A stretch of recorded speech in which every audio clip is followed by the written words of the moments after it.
Hello, fine. मेरा नाम अंकित, 99 rank का है इस बार मेरा। ये मेरा चौथा अटेम्प्ट था। इससे पहले 2 मेंस लिखे मैंने। थोड़ा मैं अपना परिचय करवा देता हूँ। 2017 मैंने ग्रेजुएशन किया दिल्ली विश्वविद्यालय से। उसके बाद से मैं प्रिपरेशन कर रहा हूँ। 2021 में मैंने ड्रॉप किया। वहाँ पे मैंने हरियाणा और यूपी का पीसीएस निकाला। ये 2022 में मेरा चौथा अटेम्प्ट था।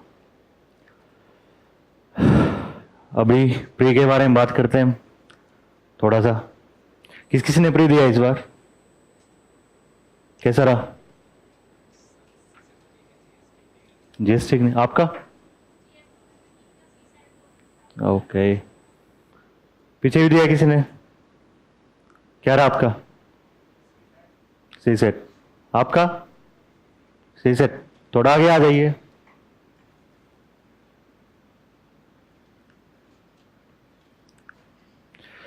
जीएस प्री का अलग अलग की अलग अलग बंदों की अलग अलग स्ट्रेटेजी होती है यार। मेरी अलग रहती थी बिल्कुल। मैं सिर्फ टेस्ट करके जाता था।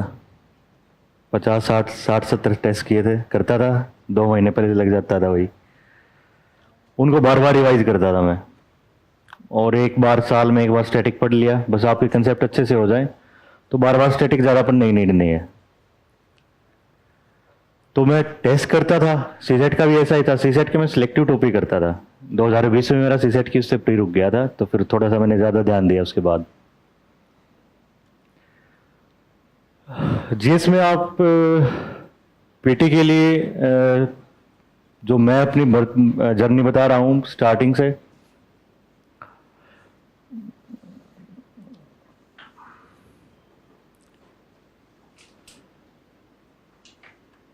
जब मैंने पहला अटेम्प्ट दिया था 2018 में, मेरा पहला अटेम्प्ट था। उस टाइम पे मैं राउंड 100 टेस्ट करके गया था पीटी के लिए, और वो मोर देन सफिशिएंट होते हैं। फिर उसके बाद सेम स्ट्रेटेजी मैंने 19 में बनाई, 20 में भी सेम था, 22 में भी सेम था। मैं चारों बार ऐसे ही करके गया हूँ। अलग से कुछ नहीं पढ़ा है। स्टैटिक ज़्यादा फोकस करने से ज़्यादा अच्छा ये है कि भाई आप अपने मॉक्स ज़्यादा करो। उसका इफेक्ट ये होता है कि आप जब क्वेश्चन आते हैं जो रियल एग्जाम में, बाउंसर क्वेश्चन भी आते हैं, तो आप हैबिचुअल हो जाते हो कि आपको उन चीज़ों को कैसे टैकल करना। आपका कॉन्फिडेंस हाई रहता है। तो पीटी के लिए तो मैं यही बोलूँगा यार, जितना ज़्यादा मैक्सिमम टेस्ट कर सको उतना मैक्सिमम करो। और बट सबसे मेन चीज़ है उनको रिवाइज करो। स्टैटिक के लिए मेरा ये था। करंट अफेयर के लिए मैं न्यूज़पेपर सिर्फ मेंस के टाइम पढ़ता था। करंट अफेयर के लिए मैं वीडियोस देखता था। उस वीडियो से मेरा काम हो जाता था। वो कंपाइलेशन वीडियो आती थी 4-5 घंटे की, 1 महीने की, बस उससे मेरा काम हो जाता था। क्या यार, अलग अलग की अलग अलग है। देख, मैं रोल तो है ही, ऑफ कोर्स है। अगर न्यूज़पेपर काफ़ी मैंडेटरी बोलते हैं, और अगर आप देखोगे तो बहुत सारे क्वेश्चन डायरेक्ट न्यूज़पेपर से आते हैं। इस बार भी क्वेश्चन शायद वो एकिडोरमा की कुछ इस टाइप का कोई, हाँ हिंदू से, वही कह रहा हूँ मैं कि आप डायरेक्ट क्वेश्चन आ जाते हैं, ऐसा कोई नहीं। और वहां से टेस्ट सीरीज में भी वहीं से क्वेश्चन आते हैं। टेस्ट सीरीज वाले भी घर से नहीं बनाते ना। तो न्यूज़पेपर का रोल है, बट आप हैंडल कैसे करते हो मैटर उस पर करता है। अगर आप बस न्यूज़पेपर पढ़ रहे हो और उसको रिवाइज नहीं कर रहे, तो फिर वो आप 1 साल बाद आपको याद नहीं रहेगा क्या आया था 1 साल पहले।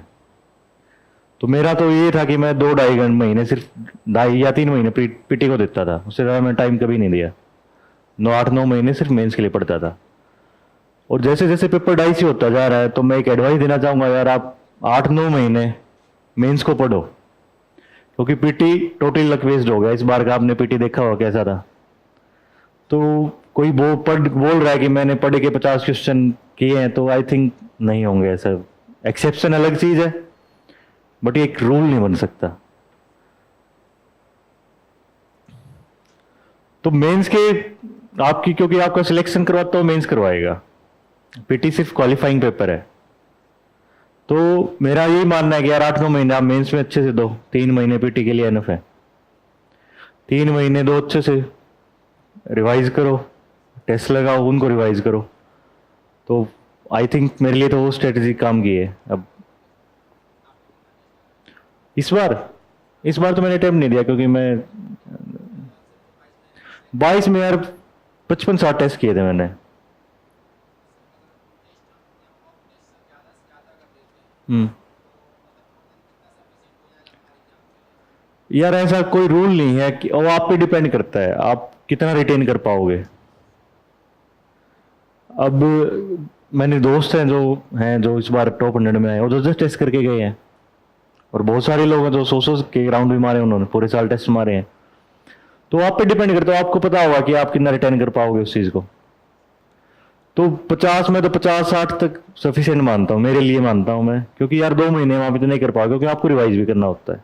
अगर आप देखोगे एक टेस्ट को अगर रिवाइज करने बैठोगे 4 घंटे आराम से लग जाते हैं, अच्छे से रिवाइज करोगे तो। और उसमें भी कुछ चीजें ऐसी होंगी जो आपको दोबारा रिवीजन करने की नीड पड़ेगी।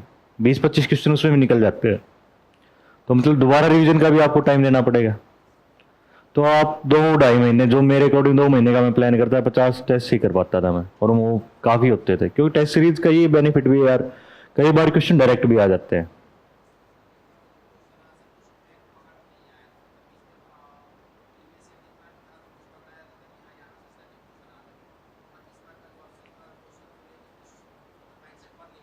वो उसमें तो यार यही है कि वो किस्मत की बात है, देखिए मैं यही बोल रहा यार उसमें, क्योंकि आप उसमें इस टाइप के पेपर को हैंडल ही नहीं कर सकते यार। ओनली टू पेयर का क्वेश्चन है यार वो, जो मतलब बच्चे ने सोचा कुछ और है। क्या? अच्छा, क्वेश्चन है, अंदर क्वेश्चन है क्या? थैंक यू यार।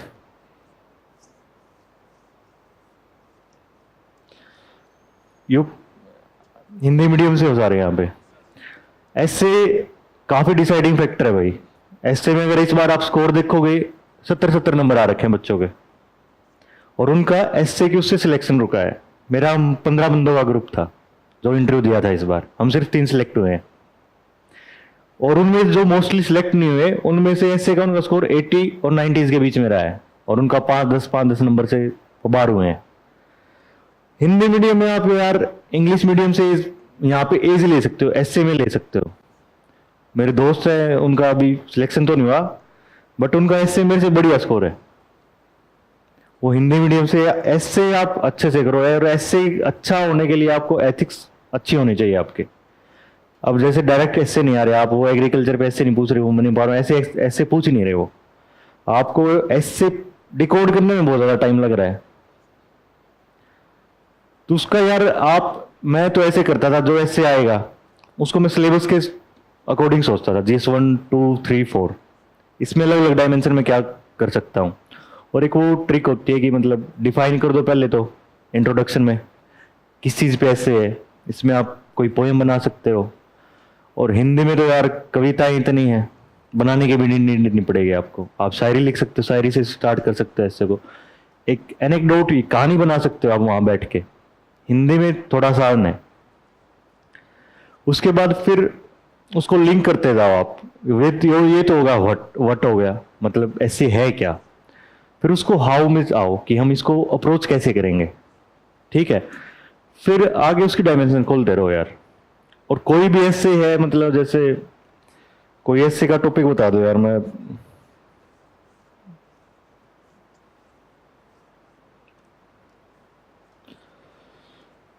इसमें अब ये तो दोनों आसान है यार, इसमें आप दोनों चीज साइड दिखा सकते हो कि कैसे वेस्टर्न कल्चर है वो इंडियन कल्चर पे आ रहा है। जैसे आपकी हॉलीवुड मूवी होगी, हॉलीवुड सॉन्ग्स हो गए, पॉप म्यूजिक हो गया, फैशन हो गया, क्लोथिंग स्टाइल हो गया, आपकी ईटिंग हैबिट हो गई, आपकी टेक्नोलॉजी कितनी है ऊपर जा रही है। तो ये क्या है, ये वेस्टर्न कल्चर का पार्ट है, आपका मॉडर्न थिंकिंग हो गया एक टाइप से ये। लेकिन इंडियन कल्चर है, हम वो भी वर्ल्ड में लेके जा रहे हैं, जैसे योगा हो गया, और जैसे हम मैकडी में भी वो बोलते हैं ना कि बीफ, और उसको वो सर्व नहीं करते। MTV म्यूजिक हो गया, उसमें क्या करते हैं वो, मतलब हिंदी लैंग्वेज या रीजनल लैंग्वेज में भी उसको ब्रॉडकास्ट करते हैं। तो इसलिए तो मिला जुला हो गया ये। ये दोनों साइड दिखा दो। आप ये नहीं बोल सकते हो कि ये ऐसा ऐसे है कि अगर आपने सिर्फ ये दिखा दिया कि हाँ भाई बिल्कुल वेस्टर्न कल्चर आप पे डोमिनेंट हो रहा है, तो मेरे को नहीं लगता मार्क्स देगा आपको, क्योंकि यहाँ पे ट्रिक है, क्योंकि इसमें पूछ रखा है कि वो यही बता रहा हूं मैं, दोनों साइड दिखाओ इस हिस्से में कि ऐसा नहीं है, फिर वो एक हाइब्रिडाइजेशन ऑफ कल्चर का कंसेप्ट आ जाता है। तो वो फिर तीसरी चीज दिखा दो कि दोनों कल्चर मिक्स हो रहे हैं और एक अलग कल्चर बन रहा है, तो आप इस ऐसे को ऐसे टैकल कर सकते हो। तो ऐसे में जो चीज पूछी हो तो आपको बताई नहीं बतानी है, लेकिन जब आप कंक्लूड करने से पहले उसकी दूसरी साइड भी दिखाओ। वो अच्छे नहीं तो लेकिन आपको एवरेज मार्क्स दिलवा देगा 115 से 120 तक, दोनों दिखाने पड़ेंगे आपको। और सबसे पहले यार ऐसे को अगर आप डायरेक्ट लिखने मत बैठो, कोई भी ऐसे आ गया उसका एक रफ फ्रेमवर्क बनाओ, 2-3 पेज का, 2 पेज का काफी स्पेस होता है, टाइम भी बहुत ज्यादा होता है, तो रफ फ्रेमवर्क बनाओ, उसमें फिर अपने डायमेंशन सोचो और ट्राई करो एक्सट्रीम व्यू से बचने की। कहीं पे भी आपने एक्सट्रीम व्यू डाल दिया तो और फिर आपके लिए नेगेटिव में ही जाएगा वो, चाहे वो ठीक ही क्यों ना हो।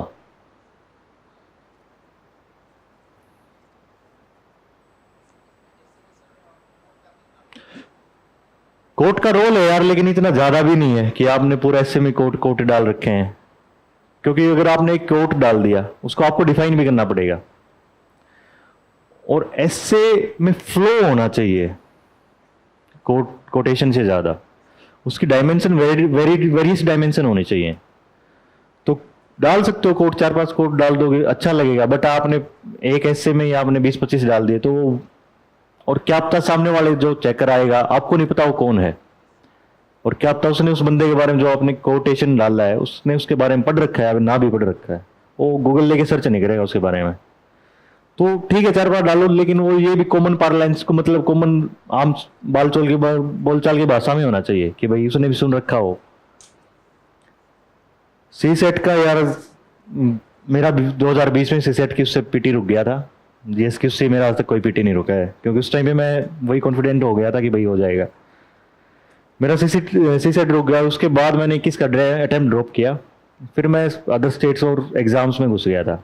तो उस टाइम पे मैंने तैयारी की थी सी सेट के, 22 में मैंने सिलेक्टिव टॉपिक उठाए थे, इस बार तो उन्होंने वो भी नहीं छोड़ा, इस बार तो मतलब, तो इस बार इस टाइप के सी सेट के लिए तो यार आपको कैट की तैयारी करनी पड़ेगी, शायद मैंने पेपर देखा मेरे से भी ना होता है सी सेट। तो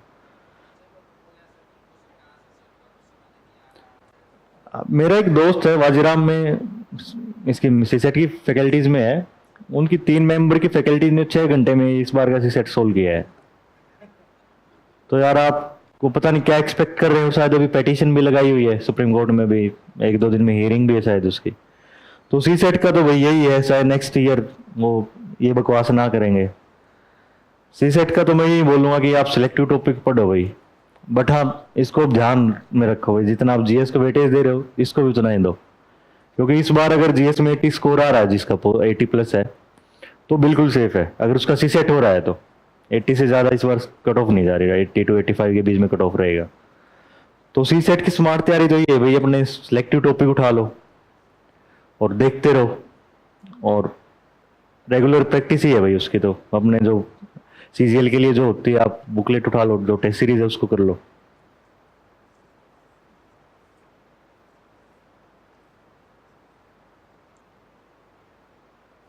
दूर जा रहा हूं, दूर लिख रखा है ये। एक चीज है यार जो मैं पर्सनली फील करता हूँ, जितना आप ज्यादा पढ़ोगे और अगर आपकी 5 मिनट वेस्ट हो गई ना तो आपको गिल्ट फील होता है। हाँ, और ये सच में है, ये मेरे साथ भी होता था, लेकिन जब मैं नहीं पढ़ता था तो मैं 1-1 महीना नहीं पढ़ता था, मेरे को फर्क भी नहीं पड़ता था कि मैं पढ़ नहीं रहा हूँ।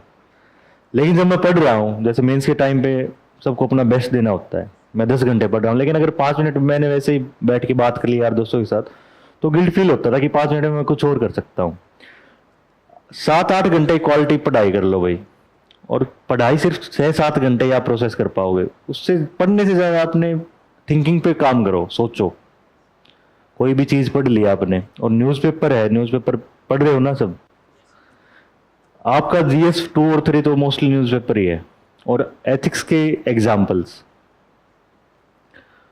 तो 7-8 घंटे ठीक है यार क्वालिटी के लिए, क्वालिटी पढ़ाई अगर 7-8 घंटे की आपकी हो रही है तो मैं सोचता हूँ काफी है यार, वो कम नहीं है।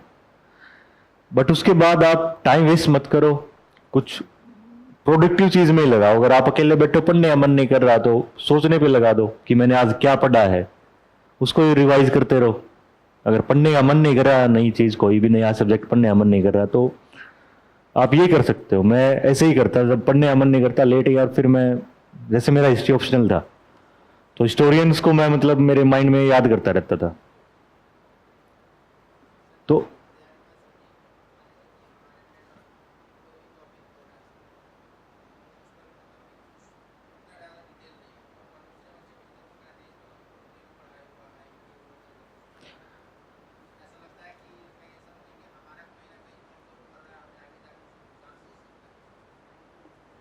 देखिए यार, ये तैयारी ऐसे किसी को सारा किसी को पूरा किसी को नहीं आता है।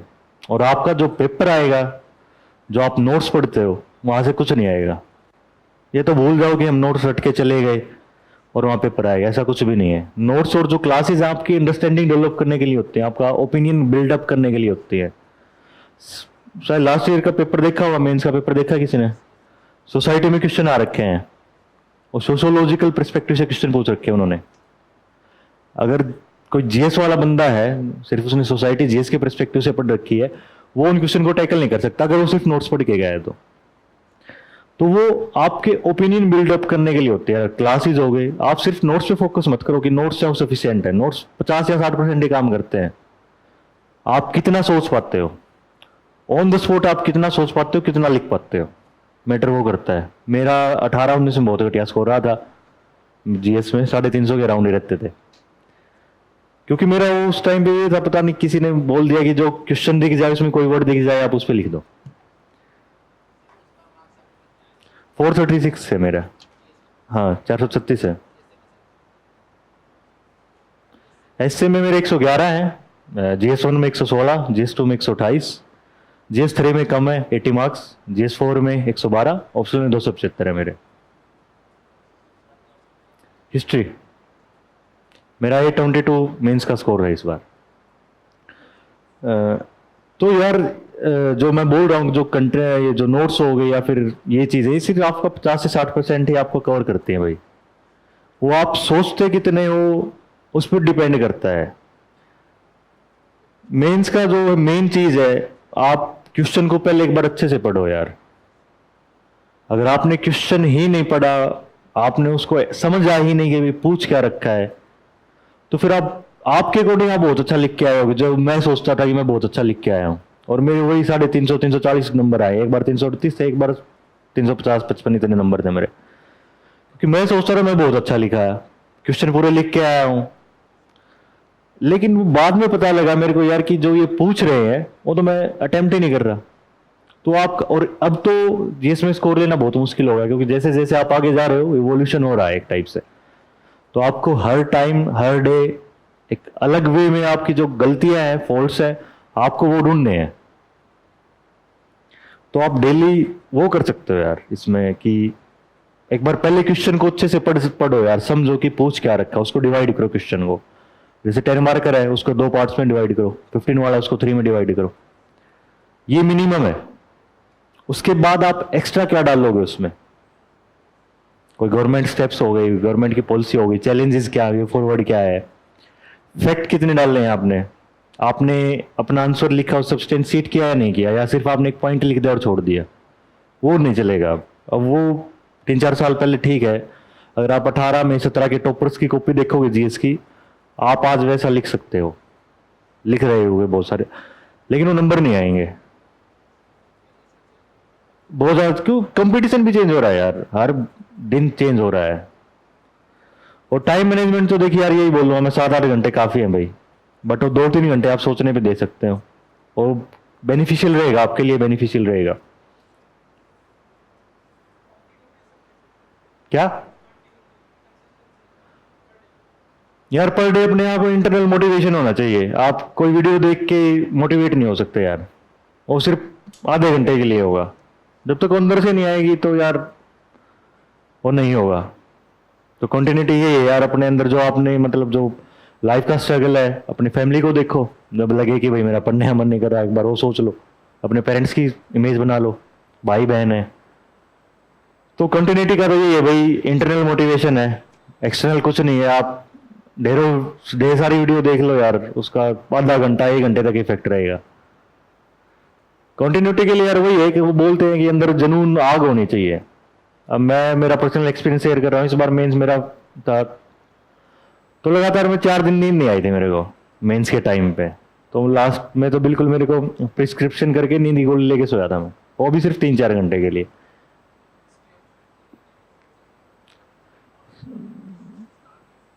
नोट्स बनाना, नोट्स का तो देखिए पहले एक बार हिस्ट्री ऑप्शनल को ऊपर से आपका कौन सा अटेम्प्ट है? अभी फर्स्ट है, अभी बिल्कुल फ्रेश हो। एक बार यार जो मैं मेरे पर्सनल बता रहा हूं, मैंने विकास अलाउस के नोट्स पढ़े थे इस बार, इंग्लिश में, उसका सारा कंटेंट इंग्लिश में है। एक बार नोट्स पढ़ो, ऊपर से पढ़ो, एक बार समझो हिस्ट्री है क्या, क्योंकि अगर आप नोट्स बनाने बैठ जाओगे आपको हर चीज इंपॉर्टेंट लगेगी। प्रीवियस ईयर क्वेश्चन देखो एक बार, प्रीवियस ईयर में पूछ क्या रखा है। अब जैसे लास्ट ईयर मान लो अगर 14 का पूछ लिया उन्होंने, तो उम्मीद है इस बार तो नहीं पूछेंगे वो, अगर आप मेंस लिख रहे हो इस टाइप से बता रहा हूं मैं। बट अगर बिल्कुल आप फ्रेश स्टार्ट करो, पहले 2-3 बार ऑप्शनल को अच्छे से पढ़ो, वो तब समझ में आएगा कि मेरे को चीजें क्या याद रह रही हैं और चीजें क्या याद नहीं रह रही। हिस्टोरियन है मेन हिस्ट्री में, अगर आप हिस्टोरियन नहीं लिखोगे तो आपके 200 नंबर आएंगे, 200 210। नहीं नहीं, बुक्स रेफर मत करो यार। आपके जो नोट्स होते हैं, क्लास नोट्स हैं, हिंदी मीडियम के भी होंगे, उसमें अब जैसे नेशनल राष्ट्रवाद है जो अपना टॉपिक है, उस पर डिफरेंट हिस्टोरियंस के डिफरेंट व्यू हैं। और इस बार आप मेंस का पेपर उठाओगे, ऑप्शनल का पेपर 2 में क्वेश्चन भी आ रखा है, डिफरेंट एंगल्स ऑफ नेशनलिज्म किस टाइप का क्वेश्चन है। तो उन्होंने स्पेसिफिक यही पूछ रखा है कि किस हिस्टोरियन ने क्या व्यू दिया है, वो आपका व्यू नहीं पूछ रहे। तो हिस्टोरियन का ये है कि एक बार नोट्स पढ़ो अच्छे से 3-4 बार, और वहां से फिर आपको हिस्टोरियन के तो नोट्स बनाने हैं यार। अब जैसे सोका का जो उसकी धम्मा पॉलिसी है, उस पर 5-6 हिस्टोरियन है, उनके अलग अलग व्यूज हैं। तो एक बार नोट्स पढ़ो अच्छे से हिस्टोरियन के, फिर नोट्स बना लो, क्योंकि आपको लास्ट टाइम रिवीजन में हेल्प करेगा। और सेग्रीगेट कर लो हर उसको टॉपिक को कि भाई मेरे को जैसे मौर्य है, यहाँ के 5 हिस्टोरियन मेरे तैयार रहने चाहिए। कहीं पे आओ आपको उनको चिपकाना है, सिंपल बात ये है। आप ये रिसर्च करने नहीं बैठे, आपको ये एग्जाम पास करना है, और कैसे भी करके करो। तो हिस्टोरियन मस्ट है भाई, पूरी हिस्ट्री, टोटली हिस्टोरियोग्राफी और हिस्टोरियन की ही है। पहले नंबर आ जाते थे, बट अब नहीं आ रहे, अब मतलब बिल्कुल भी नहीं आ रहे। अब तो विदाउट हिस्टोरियन नंबर नहीं देंगे भाई वो, आप ट्राई भी कर सकते हो। मैंने सिर्फ नोट्स पढ़े विकास अलाउत सर के, 400 पेज के नोट्स हैं। अगर आप इंग्लिश से हिंदी में कन्वर्ट कर सकते हो, अगर आप बाइलिंगुअल हो, इंग्लिश है, तो यार मैं पर्सनली रिकमेंड करूँगा विकास अलाउत को, क्योंकि इस बार अगर आप पेपर देखोगे ऑप्शनल का, तो 400 नंबर के राउंड वो नोट्स से पेपर आ रखा था। तो मैं तो उस बंदे को रिकमेंड करूंगा यार। 1 सेकेंड।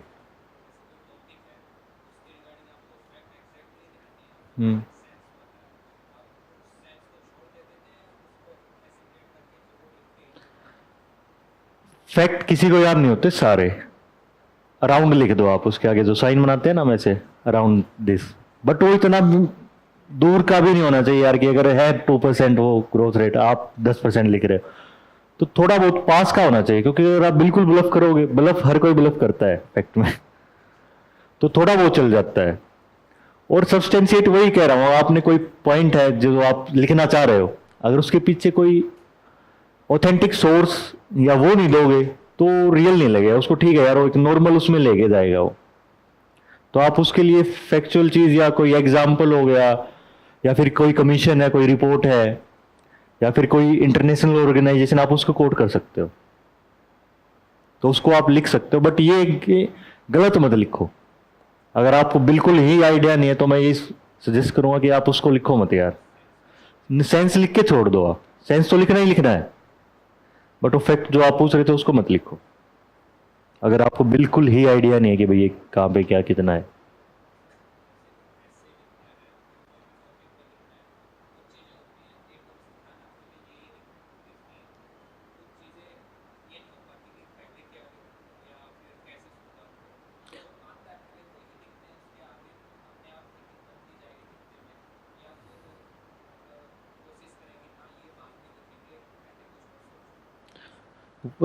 ऐसे का वही बता रहा हूँ ना, जैसे आप बोल रहे हो कि मेरे को जो पहले चीज आ गई मैंने लिख दी, फिर आपको वैसे ब्रेक हो जाएगा, फिर आपको कोई चीज बाद में याद आएगी, क्या तब वो चीज पहले की हो, वो ऐसे ब्रेक हो जाएगी। वही बताया, फ्रेमवर्क बना लो एक बार, आप आराम से बैठ के सोचो। 3 घंटे 1.5 घंटे में आपको एक ऐसे लिखना है, एक ऐसे अराउंड 10 पेज, 10-11 पेज मैक्सिमम लिखना होता है एक ऐसे में, तो आप आराम से लिख सकते हो। आधा घंटा एक ऐसे को दो, उसका फ्रेमवर्क 2 पेज 3 पेज का आप एक फ्रेमवर्क बना लो, और फिर सोचो यार कि मतलब, लेकिन हाँ अगर चीज बाद में भी याद आए तो बाद में लिखो मत यार, उसको गड़बड़ कर देगा। वो स्टार्टिंग में लिखोगे वो बेस्ट रहेगा, उसको बाद में मत लिखो। बाद में लिखने फिर वो ब्रेक ऐसे ही ब्रेक हो जाएगा आपका, कुछ सेंस ही कुछ और में चला जाएगा। मान लो आप पॉजिटिव लिख दिया आपने, फिर आप नेगेटिव लिख रहे हो किसी टॉपिक के, बीच में आपने पॉजिटिव लगा दिया, तो मतलब वो समझ रहे हो ना कि भाई अगर आप किसी आपके पास ही कॉपी आई ऐसे, तो आपके दिमाग में ये आएगा कि यार ये क्या है। तो ऐसी चीज मत करो, जो आपको जितना आ रहा है स्टार्टिंग में उसको अच्छे से एक बार सोचो बैठ के, फिर वो लिख दो। अगर बाद में भी चलो कोई 1-2 पॉइंट मिस हो जाता है, हर किसी से होता है, बट उसको बाद में डालो मत कहीं पे, धक्के से मत फंसाओ कहीं पे, उससे फिर वो ब्रेक हो जाएगा आपका। ऐसे किसमें, ऐसे में या किसमें? ओके।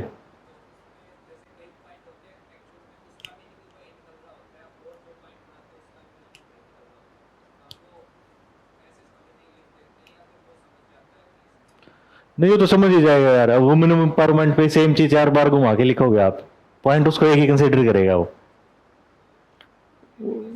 रिपीटेशन मत करो ना, जितना आ रहा आप उतना लिखो, रिपीटेशन मत करो। और अगर आपने अच्छे से तैयारी की है, 20 क्वेश्चन आते हैं जीएस में, मेंस में, तो यार सिर्फ 2-3 क्वेश्चन को छोड़ के मेरे को नहीं लगता कि आप किसी भी टॉपिक पे 10 पॉइंट से कम लिख सकते हो। और मेरी कॉपी 10 मार्क करके क्वेश्चन में 15-16 पॉइंट लिखता था, 20 में मैं 20 से प्लस जाता था, मेरे पॉइंट 20 पॉइंटों से ज्यादा जाते थे।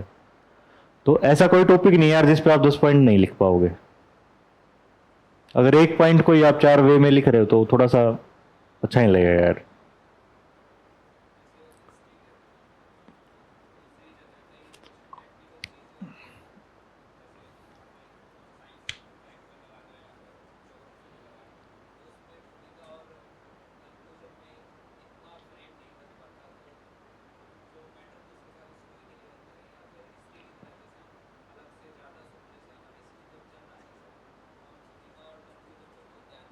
किस चीज में? हम्म।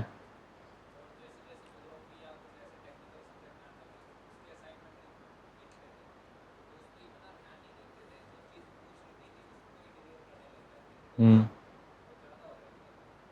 ओके। नहीं यार देख, इंट्रो और कंक्लूजन शायद जैसे 10 मार्कर का क्वेश्चन है, उसमें 2 नंबर तो इंट्रो और आपके कंक्लूजन के हैं, आपको इक्वल वेटेज देनी पड़ेगी। और जैसे ज्योग्राफी का बता रहे हो आप, मान लो क्लाइमेट चेंज पे जीएस में कोई क्वेश्चन आ गया, आप क्लाइमेट चेंज को डिफाइन कर दोगे, हर कोई कर देगा वो, जलवायु परिवर्तन क्या होता है। आपको अलग क्या करना है, आप उसमें आईपीसी की रिपोर्ट डाल दो, आईपीसीसी की, अकॉर्डिंग टू दिस, मतलब आईपीसीसी के अनुसार इतना टेम्परेचर बढ़ रहा है, उसका इम्पैक्ट ये पड़ सकता है। आप इंट्रो ऐसे मतलब रिफ्रेम करो ना उन चीजों को, जो चीजें चल रही हैं, आप वो इरेलीवेंट हो चुके हैं एक टाइप से। जलवायु परिवर्तन हर किसी को पता है भाई क्या होता है, क्लाइमेट चेंज का उसने कंटेक्स्ट मान लिया, एग्रीकल्चर के कंटेक्स्ट में पूछ रखा है, आप सिर्फ इंट्रो में क्लाइमेट चेंज की डेफिनेशन लिख के आ गए, और कोई रिलेवेंसी नहीं है उसकी। उसको आप ऐसे कर सकते हो कि according to IPCC report rise in temperature इतना हो गया, उसका एग्रीकल्चर पे इंपैक्ट क्या पड़ेगा। ये आपका इंट्रो लिंक होगा क्लाइमेट चेंज के साथ भी, आपकी एक ऑर्गेनाइजेशन भी आ गई है और आपका एग्रीकल्चर भी आ गया है, आप इसको ऐसे लिंक कर सकते हो। आप ये मतलब फिर वो सिर्फ क्लाइमेट चेंज को डिफाइन कर रहे हो, उन्होंने क्वेश्चन एग्रीकल्चर पे पूछ रखा है बेसिकली, तो आप उसको एड्रेस ही नहीं करे। इंट्रोडक्शन किस चीज का होता है जो पूछ रखा है, उन्होंने क्लाइमेट चेंज नहीं पूछ रखा, उससे क्लाइमेट चेंज के एग्रीकल्चर पे इंपैक्ट पूछ रखे हैं, तो ऐसे कर सकते हो आप। आपका था क्या? ऑप्शनल क्या आपका? ज्योग्राफी? तो यार आपको सिर्फ आर्ट एंड कल्चर पढ़ना मेंस के लिए, तो हिस्ट्री के लिए बोल रहा हूँ ना मैं, आपका एंस जो मेंस होता है, आपका मेंस का एक बार सिलेबस देखोगे आप, उसमें आर्ट एंड कल्चर है, आपके मॉडर्न हिस्ट्री और वर्ल्ड हिस्ट्री है, आपको आर्ट एंड कल्चर ही पढ़ना है। और वो उसके यार मार्केट में नोट्स होंगे 25-30 पेज के, आप उनको उतना ही पढ़ो, क्योंकि यार आपको ना आइडिया भी नहीं, हिस्ट्री इतना वास्ट है, अगर उनको क्वेश्चन ऐसे उलझाना होगा तो सिर्फ ऑप्शनल वाला ही कर पाएगा। जैसे इस बार लाइन वाला क्वेश्चन पूछ रखा था उन्होंने JS1 पे, JS1 का पेपर 11वां या 12वां क्वेश्चन था, तो वो ऑप्शनल वाला ही मतलब ठीक करके आया है अच्छे से। जो रीऑर्गेनाइजेशन ऑफ स्टेट उन्होंने एक टाइमलाइन पूछ दी थी वो पूरी की पूरी। तो इस टाइप के क्वेश्चन है, आप हिस्ट्री में वर्ल्ड हिस्ट्री पे जैसे क्वेश्चन नहीं आ रहे अभी, 15-20 के नोट्स, पेज के नोट्स पढ़ो, आपको मतलब 30-30 40-40 क्लास लेने की नीड नहीं है भाई, अगर आप स्ट्रेटेजिकली पढ़ोगे तो। क्योंकि 40 क्लास मतलब आपके ये मान लो 1 क्लास 2 घंटे ही मान के चलो, 80 घंटे गए उनको रिवाइज करने में, फिर टाइम जाएगा, आपके कितने बल्कि नोट्स हो जाएंगे। क्वेश्चन एक आएगा या ना भी आए, कोई गारंटी नहीं है। तो मिनिमम पढ़ो, मैक्सिमम रिवीजन करो यार। हिस्ट्री का तो ये फंडा सिंपल यही है बस, क्योंकि बहुत ज्यादा वास्ट हिस्ट्री है। एनसीईआरटी से क्वेश्चन नहीं पूछते ऐसे भाई एनसीईआरटी से उठा के पूछ दिया, ऐसा नहीं है। तो मिनिमम पढ़ो हिस्ट्री और उसको मैक्सिमम रिवाइज करो भाई।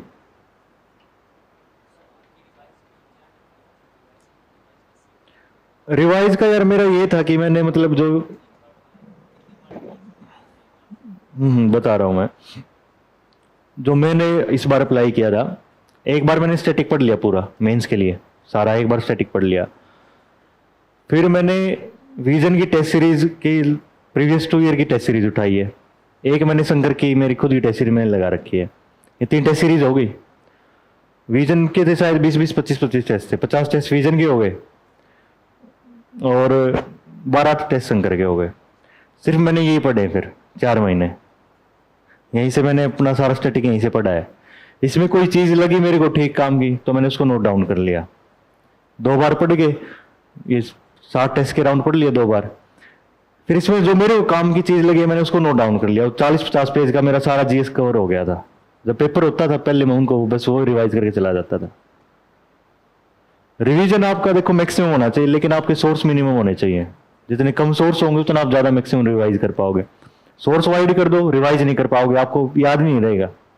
और फिर क्वेश्चन वहां पे बहुत अलग आते हैं, आप डायरेक्ट क्वेश्चन कुछ नहीं आता वहां पे। फिर वो है कि फिर वो प्रेशर में आ जाओगे, फिर बकलप हो जाएगा, सारा काम खत्म हो जाएगा वहां पे।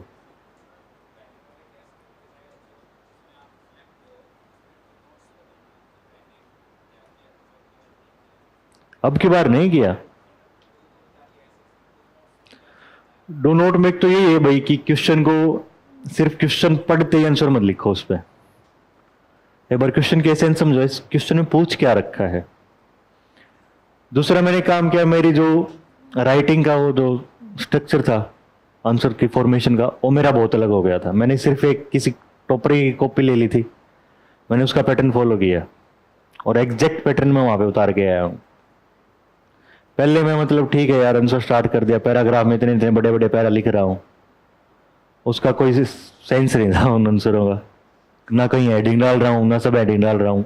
ये चीजें मत करो, क्वेश्चन को अच्छे से समझ लो, आप एक्स्ट्रा उसमें क्या डाल सकते हो वो देख लो बस।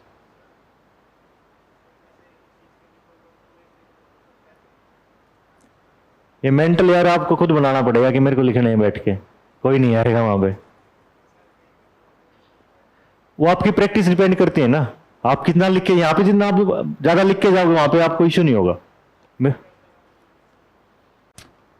टेस्ट यार, टेस्ट लगाने से ज्यादा एक तो चीज मैं ये बताऊंगा, आप हर टेस्ट के साथ इंप्रूवमेंट कितना कर रहे हो। इंप्रूवमेंट जरूरी है, मैं करके गया था 15-16 तो मैं फुल लेंथ टेस्ट लगा के गया हूं, और डेली में 3-4 क्वेश्चन लिखता था। मतलब मान लो मैं Monday to Friday daily 3-4 question लिख रहा हूँ, सैटरडे संडे एक मैं जीएस का क्वेश्चन लिख रहा हूँ, एक फुल लेंथ पेपर लिख रहा हूँ, एक मैं ऑप्शनल का लिख रहा हूँ। फिर मैं अपना देखता था यार कि मैंने इंप्रूवमेंट कितना किया पीछे से। और कोई अगर आपका अच्छा दोस्त हो जिसने मेंस में आइडिया हो, ये नहीं किसी को भी आप चेक करा रहे हो, एक अच्छा दोस्त जो भी आपको मतलब सच में गाइड कर सके, अपने टेस्ट आप उसको दिखाओ, वो गलती निकाल लेगा आपकी। अगर वो गलती निकाल रहा है, क्योंकि इंसान गलतियों से सीखता है, मैं शंकर में टेस्ट सीरीज लगा रखी थी मेरी मेंस की, तो मतलब लास्ट के 6-7 टेस्ट में मेरी टॉप 10 में रैंक आ रही थी। उसके बावजूद भी मेरा दोस्त है वहाँ पे हॉस्टल में रहते हैं जहाँ पे मैं भी रहता हूँ, उनको मैं मेरी आंसर कॉपी दिखाता था, वो उसमें भी गलतियाँ निकाल देते थे कि यहाँ पे गलती है, ये गलत है, ये गलत है, ये गलत है। आप ये काम कर सकते हो, जो गलतियाँ बता रहे हो सच में सही बताएंगे, उन गलतियों को नोट डाउन कर लो, और जब नेक्स्ट टेस्ट अटेम्प्ट करो एक बार उन गलतियों को पढ़ लो कि भाई मेरी गलतियाँ क्या क्या है। आप फिर आपके सबकॉन्शियस माइंड में ये रहेगा कि मेरे को गलतियाँ नहीं करनी है, तो ऐसा कर सकते हो। और डेली लिखोगे तभी आप वहां पे 6 घंटे लिख पाओगे। टाइम यार ब्रेक कर लो, जैसे 10 मार्कर के क्वेश्चन होते हैं उसको 7.5 मिनट में करना होता है, मैं ऐसे ब्रेक कर रखा था। 2 घंटे का गैप रहता है, 9 से 12, 2 से 5। 2 घंटे में आपको खाना भी खाना है और आपको रिवाइज भी करना है और आपको रेस्ट भी करना है, क्योंकि जब आप एक फुल लेंथ टेस्ट लिखोगे तो आपको पता लग जाएगा भाई कितना दर्द होता है। तो वो इससे अच्छा आप वहां पे पेन फील करो, लिख के चले जाओ। भाई पेन तो तब भी होगा लेकिन कम होगा थोड़ा सा, पेपर नहीं छूटेगा आपका। अगर आप पेपर के हर पेपर में 2 क्वेश्चन छोड़ रहे हो तो आपके चांसेस बहुत कम हो जाएंगे। बाय चांस आपका मेंस हो गया, इंटरव्यू कॉल आ गई, सिलेक्शन के चांस बहुत रेयर हो जाएंगे अगर आपने बहुत बहुत ज्यादा अच्छा नहीं लिखा है तो वहां पे, और वो एक्सेप्शन होते हैं, जनरल रूल नहीं है ये। यार GS3 में हर साल वो एक पेपर को मतलब करते हैं, डाउन करते हैं। मेरा GS3 सबसे बढ़िया हुआ था और GS1 सबसे घटिया हुआ था। GS1 में मेरे 116 है और GS1 में शायद मेरे टॉप 15 बच्चों में स्कोर है, और GS3 मेरा बहुत अच्छा हुआ था और 80 नंबर है। तो वो तो हर साल उसका कोई वो नहीं है, जो बेसिक चीज है आपको वो फॉलो करनी है। आपको नहीं पता कब क्या करेंगे वो, इस बार GS3 में स्कोर नहीं है, क्या पता नेक्स्ट टाइम GS2 में स्कोर ना दे। बेसिक चीज है उसको फॉलो करो बस। मैपिंग, वो मैं विकास अलाउत की भाई उसकी जो साइट्स थी 500-600 साइट्स हैं, उनको मैं ऐसे करता था जब मेरा पढ़ने का मन नहीं होता था। मतलब ये है कि भाई थोड़ा रेस्ट भी करना है मेरे को, तो मैं अपना म्यूजिक सुनता हूँ और बस सामने मतलब मैपिंग लगा रखी है मैंने, बस उनको देखता रहता था। क्वेश्चन में बनाना नहीं होता आपका, जैसे क्वेश्चन पेपर आएगा, क्वेश्चन पेपर आ गया, एक पॉइंट दे देंगे न्यूलिथिक साइट, आपको न्यूलिथिक साइट बतानी है। अच्छा हिस्ट्री ऑप्शन, हाँ बिल्कुल बनाना होता भाई। आपका हड़प्पा का क्वेश्चन आ गया और मैप बना के आओ।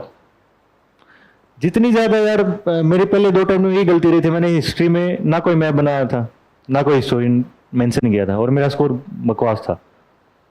इस बार मैंने वो चीजें नहीं की, इस बार जहां पे मैप बना मैंने मैप बनाया है। मैं 7-8 मैप बना के आया हूँ हर पेपर में, मतलब दोनों पेपर में 15-16 मैप आराम से बना के आया हूँ, हिस्टोरियन लिख के आया।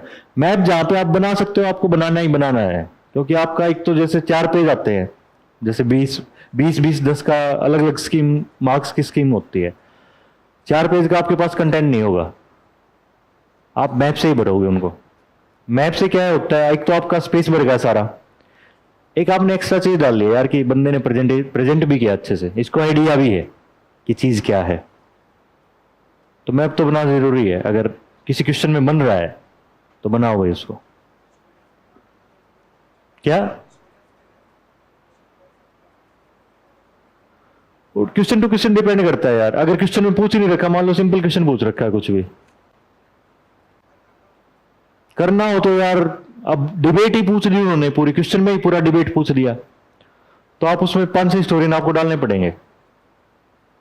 अब जैसे नियोलिथिक एज है उसमें कोई डिबेट पूछ दी उन्होंने, 4-5 हिस्टोरियन आपको डालने पड़ेंगे, वो आप 1-2 हिस्टोरियन डाल के बच नहीं सकते, तो डालने पड़ेंगे। अगर जिस क्वेश्चन में नहीं पूछ रखा हिस्टोरियन के बारे में, 1-2 क्वेश्चन डाल दो, 1-2 हिस्टोरियन डाल दो, सफिशिएंट हो। विकास अलाउत एक ही थी, एक काफी होती है।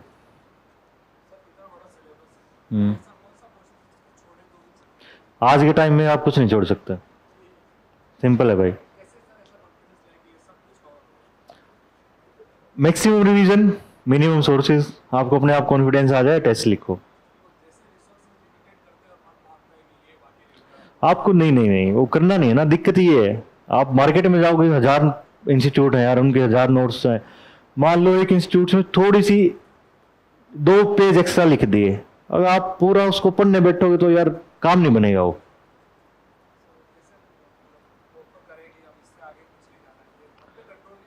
वो तो देखिए यार करना पड़ेगा उसका, तो मेरे पास कोई सोल्यूशन नहीं है। वो तो आपको करना पड़ेगा, क्योंकि खुद के कॉन्फिडेंस लेके आना पड़ेगा यार कि हाँ भाई ये मेरे लिए काफी है।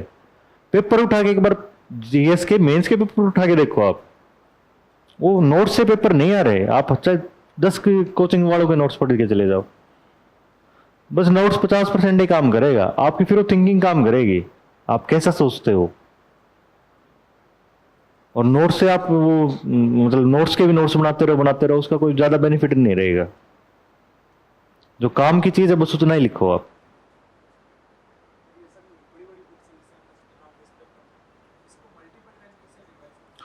मल्टीपल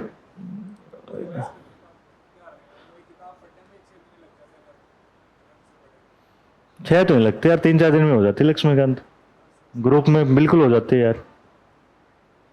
क्या? हाँ 3-4 दिन में हो जाती है। आप मतलब ऐसा नहीं है, अगर आपने स्टार्टिंग में बिल्कुल नहीं पढ़ रहे तो यार उसका वो तो देखो टाइम लेगी, तो आराम आराम से पढ़ते रहो उसको लक्ष्मीकांत को। 6 महीने में तो यार बहुत, अगर 6 महीने में आप एक किताब पढ़ रहे तो आपका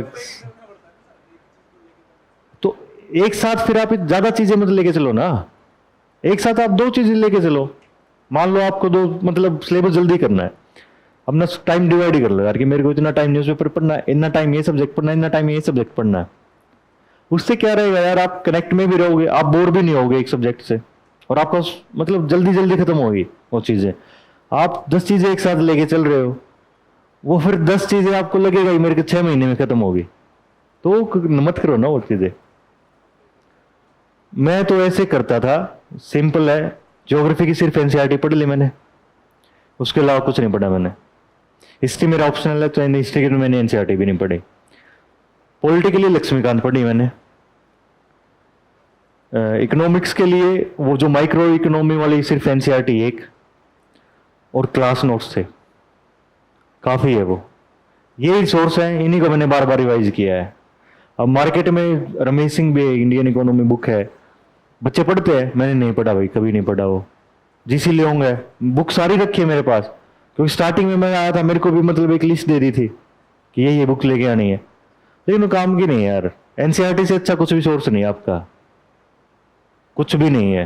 एक बार ट्राई करके देखो आप उसको सोर्स में जाने। अब जो ज्योग्राफी का पेपर था इस बार, मतलब जीएस में ज्योग्राफी जो क्वेश्चन है, एनसीईआरटी से क्वेश्चन पूछ रखे उन्होंने, आपको सोर्स में जाने की नीड नहीं है उसके अलावा कोई भी।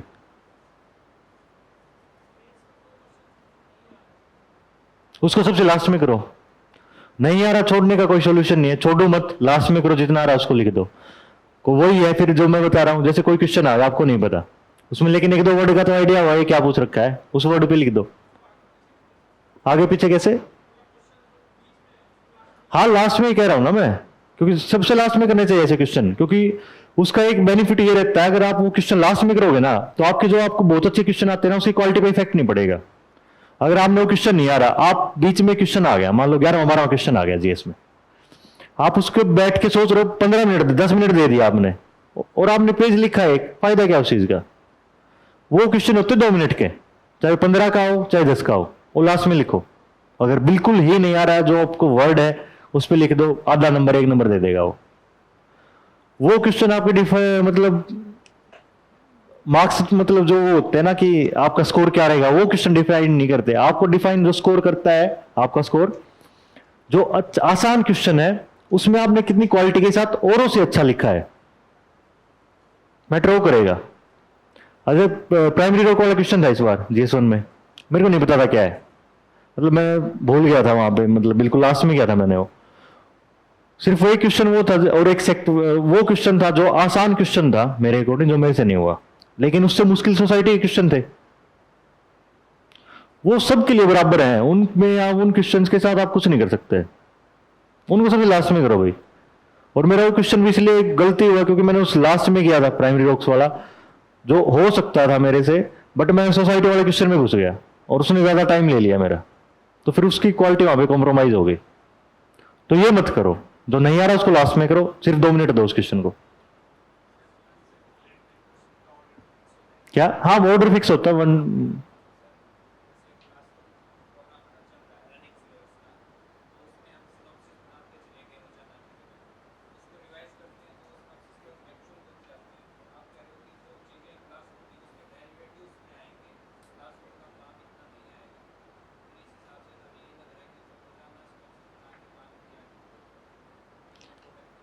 नहीं, प्रोडक्टिविटी मेरा मतलब वो नहीं है कि वो काम नहीं आएगा। मेरा मतलब वो है कि सिर्फ आप उस पे स्टिक मत हो, सिर्फ आप ये मत सोचो कि ये सफिशिएंट है। मेरा मतलब ये है।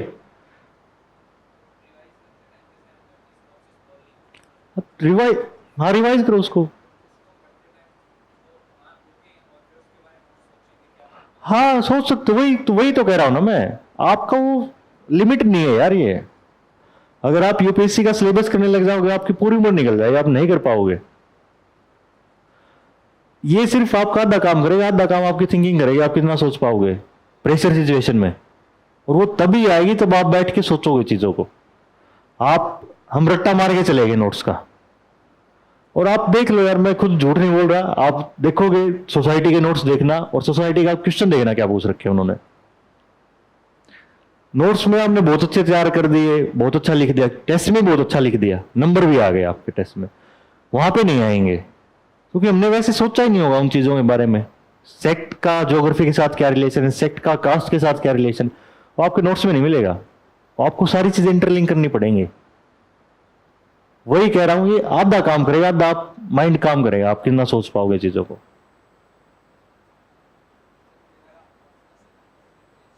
तो उसका तो कोई आइडिया नहीं अपने को यार, हिंदी लिटरेचर का तो। मैंने यार 2021 का ड्रॉप लिया था सीएससी से, क्योंकि मेरे को ड्रॉप की नीड थी। ड्रॉप लेके साइम फिर हरियाणा दिया और यूपी दिया था मैंने, ड्रॉप लेके दिया था।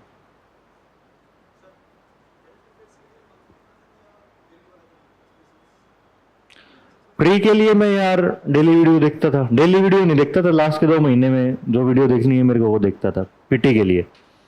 मेंस के लिए मैं न्यूज़पेपर उठाता हूँ, सबसे पहला काम सुबह उठते न्यूज़पेपर उठाना होता था मेरा। न्यूज़पेपर चाहे मैं 3 घंटे में खत्म करूं, लेकिन न्यूज़पेपर से ही मैं अपने नोट्स बना लेता था। और फिर जो लास्ट में क्या होता था कि जो कमीशन वमीशन की जो रिपोर्ट्स है वो बच गई हैं, पीटी 365 उठाई, उसमें देख लिया क्या थोड़ा बहुत, उसके 2-4 नोट्स, 2-4 लाइन उठाई और वहां पे चिपका दिया मैंने। मेंस के लिए मैं खुद ही नोट्स बनाता था।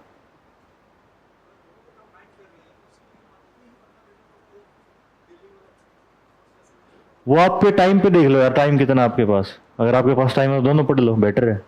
बट इतना टाइम नहीं होता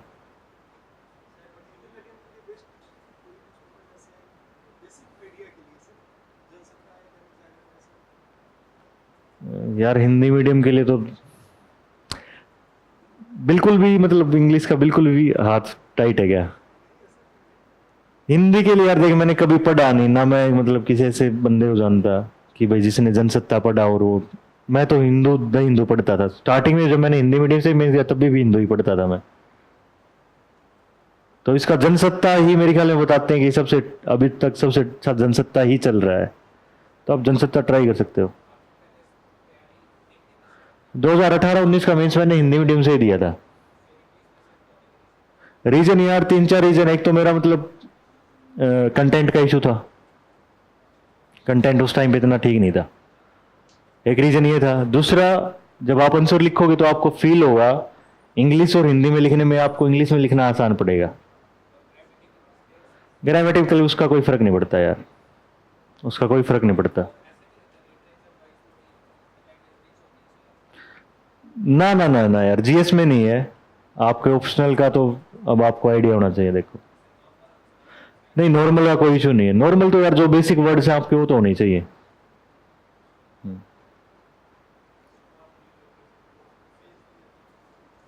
यही है ना? हाँ, अच्छा। यार इंटरेस्ट था मेरा, कोई रीजन नहीं था। बस मतलब पढ़ने में, मतलब जब मैं ग्रेजुएशन में था तो मेरा रूममेट था, वो हिस्ट्री ऑप्शनल था उसका, तो मतलब उसके बीएससी की है मैंने ग्रेजुएशन।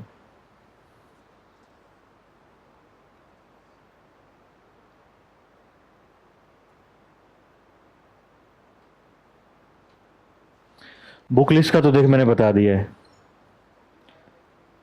एनवायरनमेंट के लिए यार शंकर आईएएस पढ़ सकते हो आप। मैं शंकर पढ़ा था देख, एनवायरनमेंट के लिए।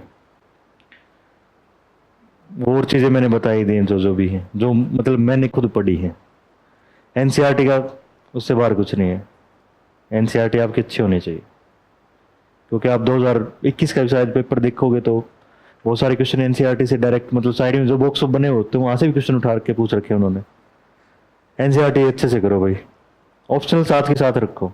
मान लो अगर आपका जीएस तैयार हुआ मार्च तक, मार्च के बाद आ गया आपका पीटी, आपका पीटी हो गया पास। आपका अगर ऑप्शनल ही तैयार नहीं है तो आप बाहर हो।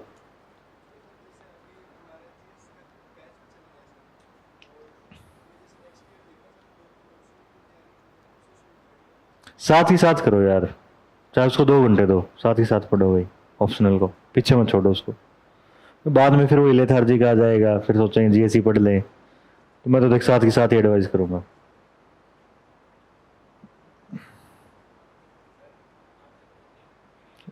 वन सेकेंड, एक एक क्वेश्चन हो रहेगा इसका।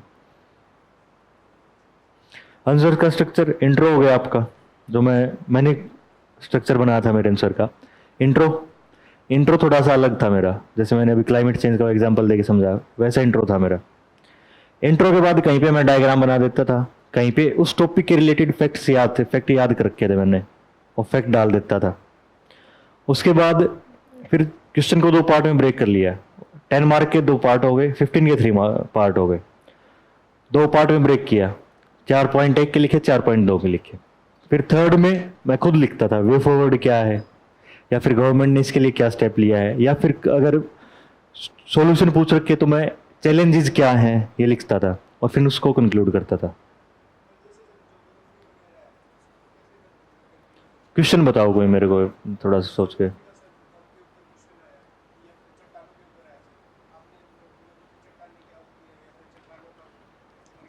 हम्म।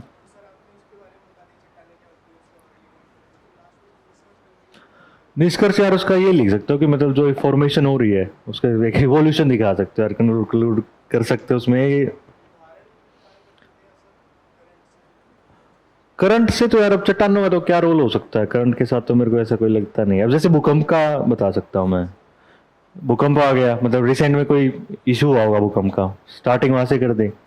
फिर मैंने जो प्रोसेस बताई है, मैंने फैक्ट बता दिया कि भाई मैप बना दिया साइड में कि इंडिया का इतना एरिया अंडर भूकंप है। 2 वो पार्ट हो गए। तीसरा मैंने फिर गवर्नमेंट स्टेप लिख दिया उसके लिए। चौथा मैं ये लिख सकता हूँ कि मतलब कंक्लूड ऐसे कर सकता हूँ कि मतलब हम ऐसे, जैसे वो जो अपना सेंडाई फ्रेमवर्क है उसका यूज करके हम कैसे इस चीज़ों को कम कर सकते हैं, उसको मैं ऐसे कंक्लूड कर दूंगा।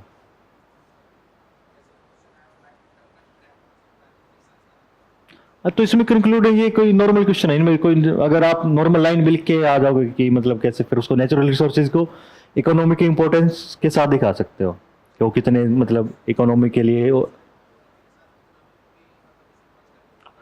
अब नेचुरल क्वेश्चन ही वो पूछ रखा है इसमें, ध्यान से पढ़ोगे आप। नेचुरल रिसोर्सेज का क्या क्वेश्चन है बताना एक बार। हाँ, संभावनाओं पे पूछ रखा है, संभावना और आपको पॉसिबिलिटीज मतलब जो इन फ्यूचर भी हो सकते हैं वो बताना है डेक्कन ट्रैप में। तो जो जो यार आपका जो ब्लैक सोयल है उसको डाल दो, आपकी जो मिट्टी है मतलब लेटराइट रोम जो और अलग टाइप की मिट्टी है वो डाल दो, जो गोल्ड वोल्ड मिलता है वो भी नेचुरल उसमें डाल सकते हो आप। फिर वहाँ पे वेजिटेशन का भी होगा कुछ, अब मेरे को एग्जैक्ट याद नहीं है, काफ़ी टाइम होगा, तो आप ऐसे इसमें डाल सकते हो संभावनाओं में। हम्म।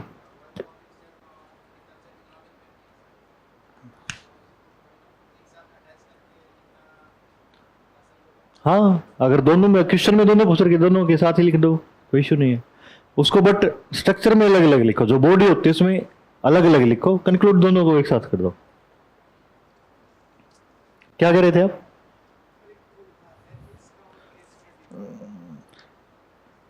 एथिक्स का तो यार देख, एथिक्स का मैंने क्लास मतलब एक टीचर थे मेरे, उनसे मैंने क्लास क्लास नहीं क्रैश कोर्स लिया था उनका।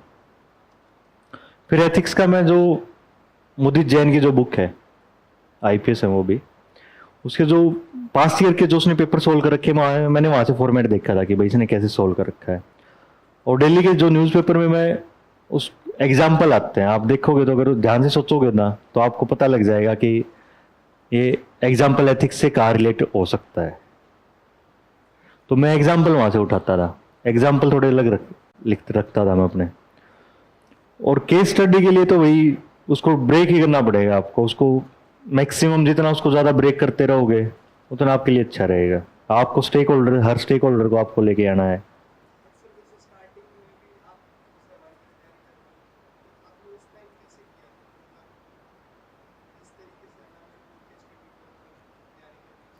केस स्टडी की डेली की एक दो केस स्टडी कर लो आप, आपका उससे माइंड डेवलप होता रहेगा।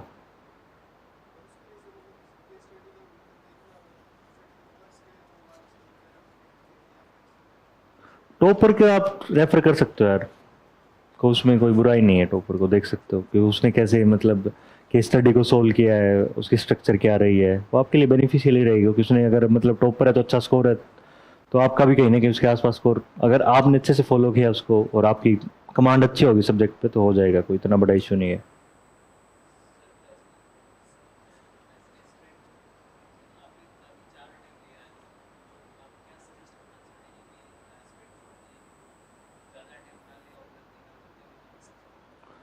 सजेस्ट तो यार ये लर्निंग प्रोसेस है।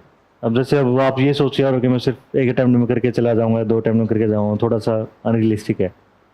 क्योंकि हो सकता है होने को तो पहले अटेम्प्ट में भी निकालते हैं, बट मैं ये सजेस्ट करूँगा यार पेशेंस रखो पहले दो तीन अटेम्प्ट तक। तो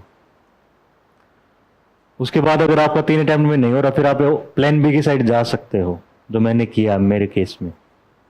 ठीक है, फिर अगर आपको वहां पे अगर मान लो सक्सेस हो गए आप, तो आपका एक कॉन्फिडेंस आएगा, अलग से बूस्ट होगा आपका, वो आपके फोर्थ अटेम्प्ट में अलग से दिखेगा। तो मैं तो देखिए ये सजेस्ट करूँगा पेशेंस रखो, स्टार्टिंग के दो तीन साल दो, आपका हो रहा है तो वेल एंड गुड, वरना पेशेंस इसका, पेशेंस से अच्छा कुछ भी नहीं यार इस एग्जाम में, आपको रखना पड़ेगा वो।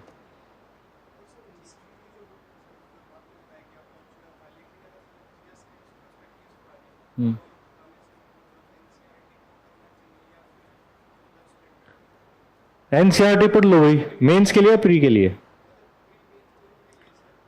प्री के लिए तो देखो मैं एनसीईआरटी ही सजेस्ट करूंगा यार प्री के लिए, क्योंकि वो हिस्ट्री इतना वाइड है, कुछ भी पूछ लेंगे। लास्ट ईयर 2022 में दो तीन क्वेश्चन ऐसे थे एंशिएंट और मिडिवल के जो काफी अतरंगी थे। बाकी उसके अलावा मैं एक पूनम दलाल दहिया उसको रेफर कर सकता हूँ आपको एंशिएंट और मिडिवल के लिए। अगर आपने एनसीईआरटी भी नहीं पढ़नी है तो आप पूनम दलाल दहिया की बुक है एंशिएंट एंड मिडिवल हिस्ट्री की, आप उसको पढ़ सकते हो, काफी हेल्पफुल रहेगी वो। हम्म।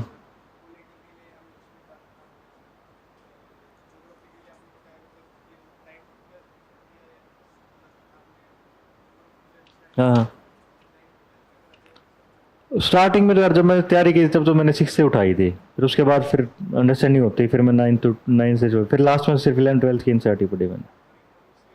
सिर्फ वो माइक्रो वाली एक इकोनॉमिक्स की एक तो बुक माइक्रो की, और एक शायद इकोनॉमी डेवलपमेंट आफ्टर इंडिपेंडेंस कुछ बुक है वो 11th क्लास के, शायद नाम तो एग्जैक्ट याद नहीं मेरे को, वो बुक पढ़ी है मैं।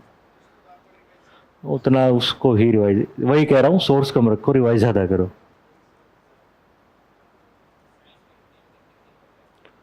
यार दिक्कत तो देखिए यार साइंस में वर्ड नहीं होते थे हिंदी में मेरे पास, तो एक्चुअली जब मैं हिंदी में लिखता था तो उसको इंग्लिश में लिख के आ जाता था। बीएससी में सिंपल बीएससी है यार मेरे, मैथ था, मतलब फिजिकल साइंस था, उसमें सारे सब्जेक्ट थे, बायो भी, जूलॉजी भी, बॉटनी भी, मैथ भी, फिजिक्स की भी, केमिस्ट्री भी, सब सारे सब्जेक्ट थे उसमें, तो कोई फर्क नहीं पड़ा।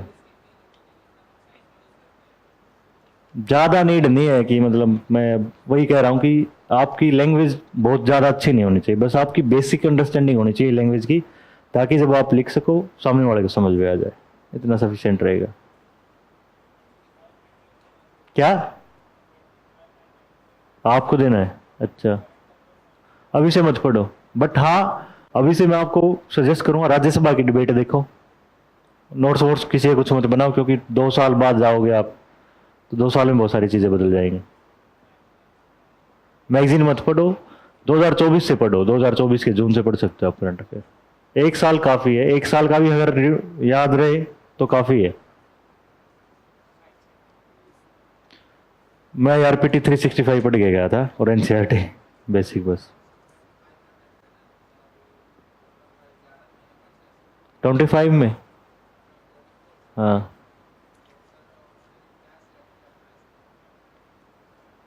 अभी तो जैसे कब है नेक्स्ट पीटी, कब है? 20 मई को? 26 मई? 26 मई को तो यार मैं ऐसे बोलूँगा कि आप फर्स्ट अटेम्प्ट है आपका, तो आप यार जनवरी तक अपना मेंस अच्छे से करो, क्योंकि अगर आप मेंस कर रहे हो तो कहीं ना कहीं आपकी 60 से 70% पीटी की तैयारी हो रही है। फिर जनवरी के बाद फुल फ्लेज आप पीटी में लग जाओ। हाँ, मेंस करो यार, मेंस करो आप अच्छा, क्योंकि यार आपका पीटी जो डाइस से चल रहा है, जिस दिन आपका पीटी होगा, लेकिन मेंस फिर उसे ऐसा होना चाहिए कि आपको दोबारा पीटी देने की नीड ना पड़े। मैं 2 महीने थे, मैं तो यार जैसे इस जब मेरा अभी हुआ 2022 में, तो मेरा मार्च एंड में तो यूपीपीसीएस का मेरा मेंस खत्म हुआ था, और 5 जून को पीटी था, और फिर मैं घर चला गया 10 दिन, 50 दिन पढ़ा था मैं, 50 दिन सिर्फ टेस्ट दिए मैंने।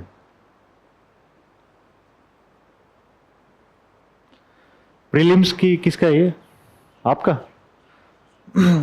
प्रीलिम्स का ये यार, एक दो बार अच्छे से अपना सिलेबस रिवाइज बहुत अच्छे से करो, स्टैटिक पे बहुत अच्छे से ध्यान रखो, और जो पीटी होता है वो आपका मतलब आसान क्वेश्चन अगर आप गलत नहीं करोगे ना तो आप निकल जाओगे। मुश्किल टफ क्वेश्चन आपका पीटी नहीं रोकते, ये बात हमेशा याद रखो। आपकी जो सिली मिस्टेक्स करते हैं हम लोग, वो आपका सिलेक्शन मतलब पीटी रोकती हैं। तो जो अगर आपका स्टैटिक स्ट्रांग होगा और आपने सिली मिस्टेक्स नहीं की, तो मेरे को नहीं लगता यार पीटी रुकेगा जीएस में, क्योंकि जो टफ क्वेश्चन है यार उसका किसी को आइडिया नहीं होता, किसी में आपका तुक्का चल गया, किसी में दूसरे का तुक्का चल गया, और बाद में देखोगे तो कट पिट के बराबर ही रहेगा आपका टफ क्वेश्चन वाला पोर्शन। बट अगर आपने सिली मिस्टेक्स कर दी बहुत ज्यादा, 5-6 क्वेश्चन में सिली मिस्टेक्स, आप बाहर हो जाओगे, क्योंकि आसान क्वेश्चन 40-45 क्वेश्चन ही आते हैं यार करने के पिट्टी में, 45 से 50 ही आते हैं आज के टाइम में तो जो भी आ रहे हैं। तो मैं ये एडवाइस दूंगा यार कि जो सिली मिस्टेक्स है वो मत करो, स्टैटिक पे बहुत अच्छी आपकी कमांड होनी चाहिए, सिर्फ यही है, स्टैटिक अच्छे से करो, सिली मिस्टेक्स मत करो।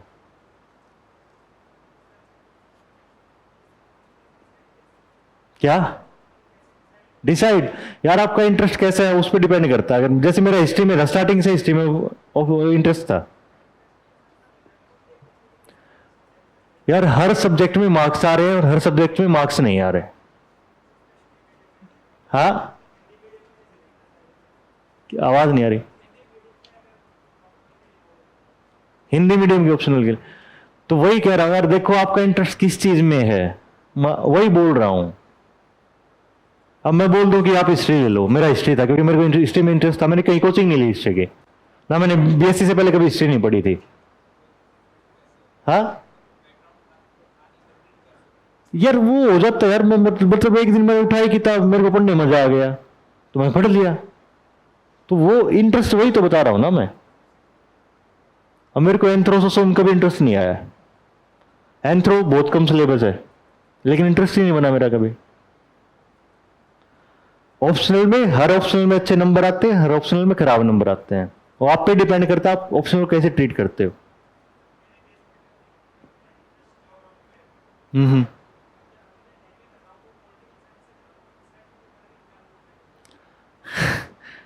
ऑप्शनल आपने ज्योग्राफी रखा है तो इंटरेस्ट है तो फिर वही लो ना। फिर अगर आपका मन ही नहीं करेगा, आपने डिग्री ले ली हो खाली आपकी पीएसआईआर से, आपका मन ही नहीं किया, फायदा क्या उस चीज का? ज्योग्राफी में नंबर आए हैं इस बार शायद 300 प्लस गया एक बच्चा, और 200 से कम भी आए हैं, तो दोनों केस हैं भाई, हर ऑप्शन में नंबर भी आ रहे हैं, हर ऑप्शन में नंबर नहीं भी आ रहे। अपना इंटरेस्ट देखो यार, आपको चीज पढ़ने मजा आ रहा है नहीं यार। मैं हिस्ट्री 8-8 घंटे पढ़ सकता हूँ लगातार, इतना मेरे को मजा था।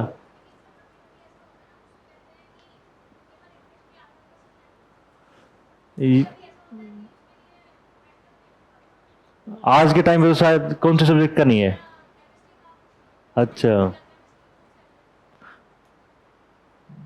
पता नहीं यार, देख केमिस्ट्री का तो नहीं है इधर। ओके, तो उसका तो यार देख मैं नहीं बोल सकता कि, लेकिन मोस्टली सब्जेक्ट्स का मटेरियल तो है ही केमिस्ट्री के लिए, इसका तो देख मैं कुछ नहीं बता सकता यार। सोशोलॉजी है, ओके, वो एक्सेप्शन ही होगा फिर यार, आपका मटेरियल नहीं मिल रहा, वरना आज के टाइम में तो हर उसका मिल रहा है। हाँ तो वो एक आध एक्सेप्शन है, एक्सेप्शन तो यार हर जगह एक्सेप्शन होते हैं, मैं वो बोल रहा हूँ, बट ह्यूमैनिटीज का बता रहा हूं मैं।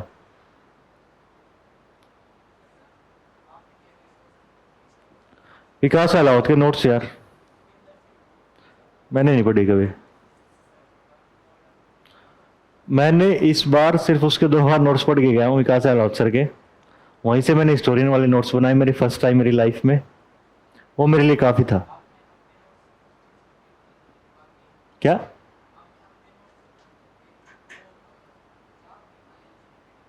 हाँ चारों के बनाए मैंने, सिर्फ उसमें हिस्टोरियन लिखा है मैंने, किसी हिस्टोरियन ने क्या कह रखा है। वैसे तो पहले यार मार्केट में नोट्स काफी थे, मैंने पढ़ रखे थे वो सारे, मेरे जो बेसिक चीजें वो याद थी, मेरे को दोबारा मतलब वो चीजें लिखने की नीड नहीं है। जो मेरे को नहीं आता था, जो मैंने कभी नहीं किया था, मेरे को नीड थी बस वो, तो मैंने बस वही किया है। तो वो सिर्फ मैंने इस बार सिर्फ विकास अलावत के नोट्स पढ़े हैं, विकास अलावत सर के हिस्ट्री के। क्या? हाँ हाँ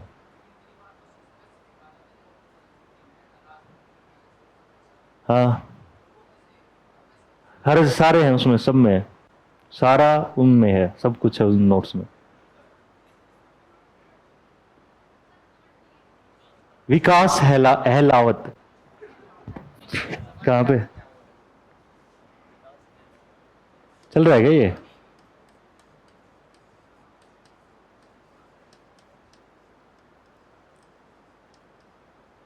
ये आईपीएस थे 2018 बैच के। आईएएस तो नहीं बने बेटा, 2018 बैच के आईपीएस है, और पिछले 7-8 साल के टॉप स्कोरर रहे हिस्ट्री के, ये 324 नंबर थे इनके 2018 में।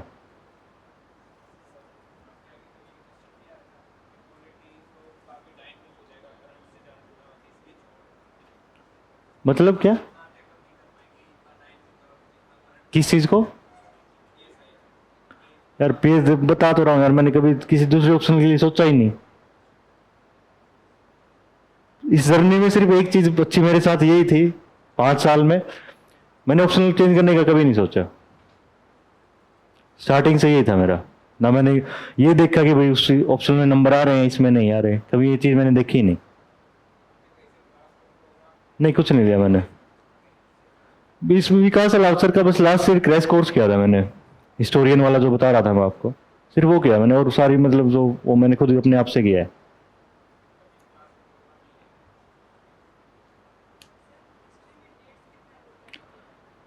डेट्स, कुछ कुछ डेट्स मैटर करते हैं, जैसे प्लासी की डेट है वो मैटर करेगी आपके लिए, वही कुछ कुछ डेट ही बोल रहा है मैंने, सारी डेट्स याद। एंशिएंट में आपको डेट्स ज़्यादा नीड नहीं है, राउंड अबाउट चल जाएगा, बट मॉडर्न की जैसे कुछ कुछ डेट्स हैं, बक्सर की बैटल ऑफ बक्सर की हो गई, प्लासी का हो गया, पानीपत का 3rd बैटल हो गया, ये डेट्स हैं, ये आपके लिए ठीक है। और वैसे तो बैटल अब अहमद शाह अब्दाली ने 7-8 बार मतलब 48 से 61 तक आया है, लेकिन 7-8 बार बैटल में सिर्फ उसके डेट काम किए, 61 का जो बैटल हुआ था। तो जो मेन मेन डेट है, जो हिस्ट्री डिफाइनिंग मोमेंट है, वो काम किए हैं, और ज़्यादा उनको फोकस करने की नीड नहीं है। इंटरव्यू के लिए इंटरव्यू यार मेरा ठीक ठीक है, इतना 173 आए मेरे इंटरव्यू में। तो नॉलेज, अगर आप इंटरव्यू तक जाओगे, आपकी नॉलेज से ज़्यादा आपका कॉन्फिडेंस, आपकी हम्बलनेस, आपकी कामनेस और आपके व्यूज़, वो काम करेंगे।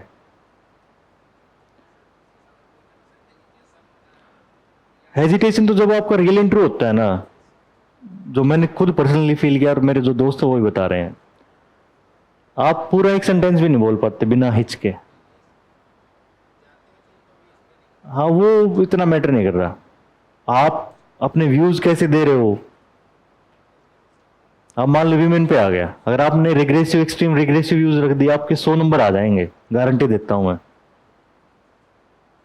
पूरा इंट्रो की एक लाइन ही आपकी डिसाइडिंग फैक्टर हो जाएगी। आप बहस कर रहे हो किसी मेंबर के साथ कि नहीं ऐसा ही है, ये चीजें कभी मत करो, वो आपको पिंच करेंगे। मेरे को भी किया था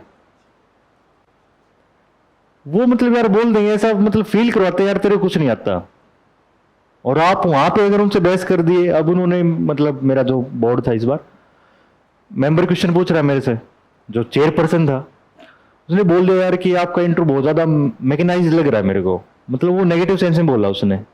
वो सिर्फ मेरा रिएक्शन देखना चाह रहा था और मैं कोई आंसर नहीं दिया उसको, सिर्फ मेरे फेस पे थोड़ी स्माइल थी, क्योंकि अगर मैं आंसर देता बहस करता वो सोचता ये बहस कर रहा है कि नहीं ऐसा नहीं, आपको क्या पता। और मैंने मुंह भी नहीं लटकाया क्योंकि वो चेक कर रहे थे यार ये बंदा डर रहा है नहीं डर रहा। जब इंट्रो दे गया बाहर तो मेरे को भी लगा यार 140-45 ही आएंगे, और जब आए तो फिर मैं वो सोचा, पूरा इंटरव्यू मैंने देखा, पूरे इंटरव्यू में सिर्फ वो पॉइंट डिसाइडिंग फैक्टर था मेरे इंटरव्यू का। और 170, अगर 170 नंबर आपको दे रहे हैं तो वो इसलिए दे रहे हैं कि ये बंदा लिस्ट में होना चाहिए। क्वेश्चन रैंडम होते हैं यार, आपका कोई सेट पैटर्न नहीं होता। मेरा टोटली रैंडम क्वेश्चन गया था ना, मेरा डेफ सीट था, हिस्ट्री से मेरे 1-2 क्वेश्चन थे, हॉबीज से मेरा एक भी क्वेश्चन नहीं था, हरियाणा था मेरा बैकग्राउंड है वहां से एक भी क्वेश्चन नहीं था, एक भी क्वेश्चन नहीं था मेरा बीएससी। अलग अलग पैनल पे डिपेंड करता है यार। अब जैसे प्रीति सुजान मैम का था इस बार पैनल, प्रीति सुजान मैम और शुक्ला सर का पैनल था, वो डेफ से था यार। वो इंटर जो मेरा बोर्ड था स्मिता नागराज मैम का, वो आउट मतलब रैंडम क्वेश्चन थे वहां पे। हाँ क्या? ना वो आपको जब आप अंदर जाओगे बैठोगे आपको तो भी पता लगेगा किसका पैनल आ रहा है। मोक और वहाँ पे बहुत ज़्यादा डिफरेंस होता है यार। मोक में जो इस बार यहाँ पे मेरे जो बता रहा था 15 बंदे थे हम जो साथ में रहते थे, 15 बंदे इंटरव्यू दे रहे थे हम। और ये नहीं कि इंटरव्यू के टाइम मिले थे, हम 1 साल से हम जानते हैं सबको। सबसे घटिया स्कोर मेरे को मिलता था मोक में। और मेरे 15 में से मतलब फोर्थ नंबर में मेरे बढ़िया नंबर है, एक 190 है, एक 180 है, एक 176 है, मेरे 173 है। जिनको 200-200 नंबर मिल रहे थे उनके एक 138 है, एक 143 नंबर है। तो आप देख सकते हो मोक और उसमें कितना डिफरेंस है। तो मोक और वहाँ बहुत फर्क होता है यार। नहीं टाइट टाइट करते नहीं यार, वो आपसे बहस नहीं करते। वो आपने को क्वेश्चन पूछेंगे आपने आंसर दे दिया, बस वो जज कर लेंगे आपको। ये नहीं पूछे काउंटर क्वेश्चन, बहुत रेयर चांस है कि आपसे काउंटर क्वेश्चन करेंगे वो। यहाँ पे बहुत ज्यादा ग्रिलिंग होती है।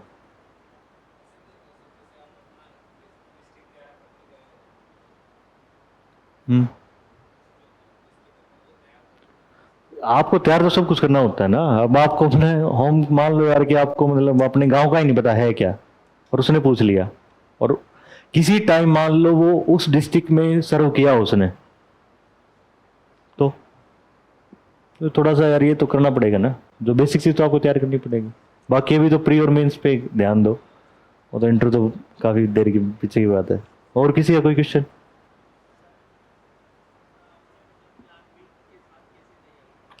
प्लान बी के साथ यार ये था कि मतलब मेरे यूपीएससी की तैयारी के साथ ही प्लान बी मेरा सक्सेसफुल हो गया। स्टेट के लिए मैंने अलग से कुछ पढ़ा नहीं था, बस गया पेपर दे के आ गया था मैं। मैंने अलग बता तो रहा हूँ, अलग नहीं पढ़ा ना मैंने। सिर्फ यूपीएससी की तैयारी में मेरे यूपी और हरियाणा दोनों निकल गए, अलग से कोई पढ़ने की नीड नहीं है। स्टेट का यार यूपी में पढ़ने की नीड नहीं होती, हरियाणा में 100 पेज की किताब आती है, तो उसका कोई ज्यादा रोल नहीं होता। प्लान बी मतलब बीसी के साथ निकल गया मेरा।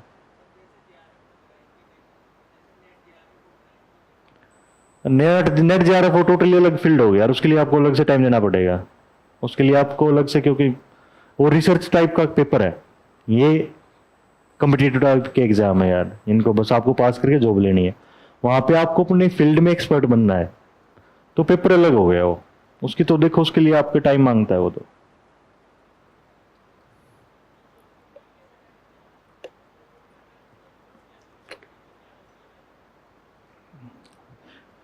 पीटी का तो यार बता दिया मैंने, चारों में सेम था। मेंस का ही बताया मैंने कि क्वेश्चन पढ़ो, क्वेश्चन में पूछ क्या रखा है, अपनी अप्रोच सुधारो, ब्रेक करो क्वेश्चन को, अपने प्रेजेंटेशन स्किल्स अच्छी करो। किसी एक टॉपिक को फॉलो कर सकते हो यार, अगर वो मतलब टॉप 10 टॉप 20 में है तो उसका जीएस में बहुत अच्छा स्कोर मिलेगा मोस्ट प्रोबेबली। 440-50 नंबर उसके जरूर मिलेंगे, और 440-50 नंबर बहुत होते हैं भाई, आते नहीं है। तो बस यही है।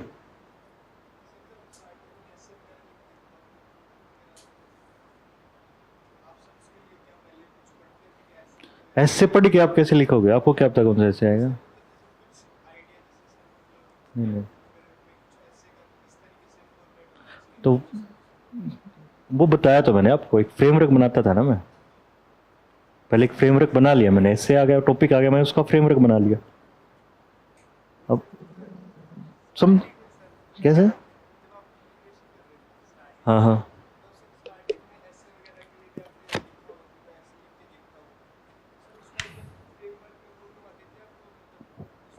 मेरे को यार इतनी आई नहीं कभी, देख।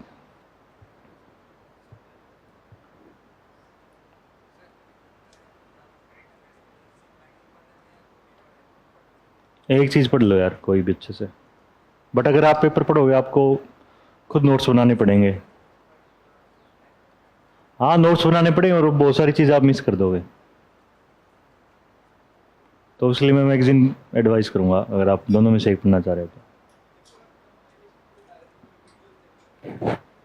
वो तो देखो उन्होंने करंट का मैगजीन और पेपर में पूछा था, मैं खुद सिर्फ वीडियो देखता था ना, मैं मैगजीन पढ़ता ना न्यूज़पेपर पढ़ता था उससे। एना दोनों देखता था यार, मैं एनालिसिस की भी देखता था और जो पीटी के परस्पेक्टिव है सर।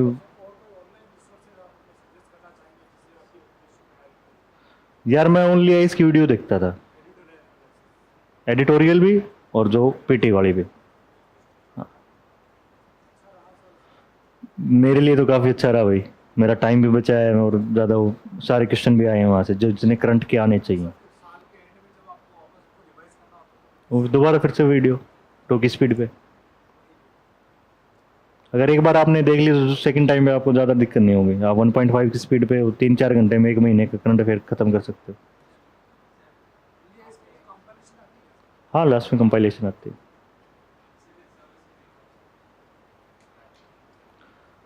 वो तो यार बस ऐसे ही, मतलब मेरे मामा जी थे तो उनसे बातचीत होती थी, तो बाहर 11th-12th में बाहर आ गया था तब हो गया था। वो उसका तो इंटरव्यू वाला जवाब क्वेश्चन है ये तो। सी सेट तो यार देख मेरा इतना स्ट्रॉन्ग नहीं है, बट मैं यही बताऊंगा प्रीवियस ईयर के पेपर देखो और भाई सिलेक्टिव टॉपिक पकड़ लो यार। मेरा इतना स्ट्रॉन्ग नहीं है क्योंकि एक बार मेरा खुद फेल हुआ है तो मैं उस पर, और जब पास भी आऊँ तो इस बार भी मैं एक क्वेश्चन से पास हुआ हूँ, तो सी सेट तो मेरा इतना स्ट्रॉन्ग नहीं है। अब मैं क्या पता जो आपको काम ही ना है वो एडवाइस दे के चला जाऊँ, उसका कोई फायदा नहीं रहेगा। टेस्ट का यार फर्क तो पड़ता ही है, आपकी प्रैक्टिस जितनी अच्छी करोगे उतना बढ़िया रहेगा। सी सेट की ना ना हो या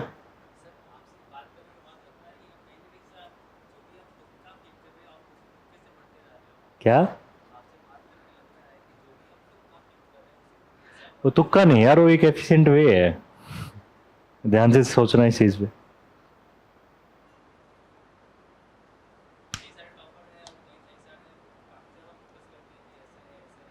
यार अलग अलग बंदे की अलग अलग होती है, जो मैं मेरे लिए काम आई तुक्का एक बार लग जाए, 2 बार लग जाए, 4 बार तुक्का नहीं लगेगा। स्टेट में मैंने हर स्टेट का पीटी निकाला है, हर बार निकाला है, वो सिर्फ 1-2 बार काम करता है तुक्का। नॉर्मल है, वो नॉर्मल है यार, ये सर्कल ऐसे जाता है, आप कभी ऐसे नहीं जाओगे। बाउंस बैक तो यार वही इंटरनल मोटिवेशन है यार उस चीज का कि भाई मेरे को करना तो है ही अब, क्योंकि इस फील्ड में आप अपनी चॉइस से आए हो, आपको किसी ने भेजा नहीं है यहाँ पे, तो उसका बाउंस बैक का ही है तरीका, और कोई।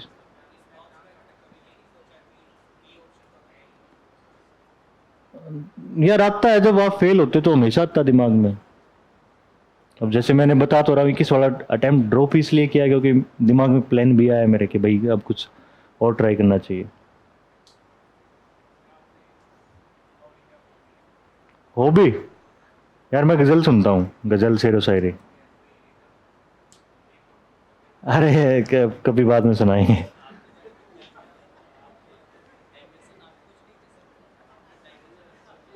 क्या? डाइवर्जन यार सब कितने होता है, होता क्यों नहीं यार, आप तो एक नॉर्मल इंसान हो यार, ये तो नॉर्मल इंसान है यार, आपकी जिंदगी में पता नहीं 70 चीजें एक साथ भी चल रही होंगी, आपको आइडिया भी नहीं होगा, सोचोगे तो पता लग जाए 70 चीज चल रही हैं।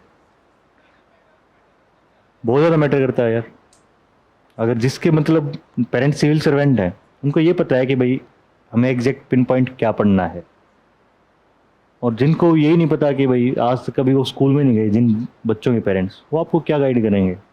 वो आपको फाइनेंशियल और इमोशनल सपोर्ट दे सकते हैं। हम्म।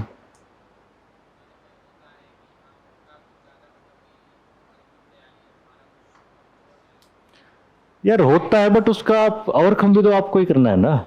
वो आपके पेरेंट्स थोड़ी आएंगे, आप उनको शिकायत थोड़ी कर सकते हो कि भाई आप क्यों नहीं पढ़े। वो तो नॉर्मल है यार। अब मतलब मेरे बहुत सारे फ्रेंड हैं जिनके फादर सिविल सर्वेंट है। अब उनके साथ compete, पहली बार मैं उनके साथ compete थोड़ी कर सकता हूँ। तो टाइम लगता है हर चीज को डेवलप होने में।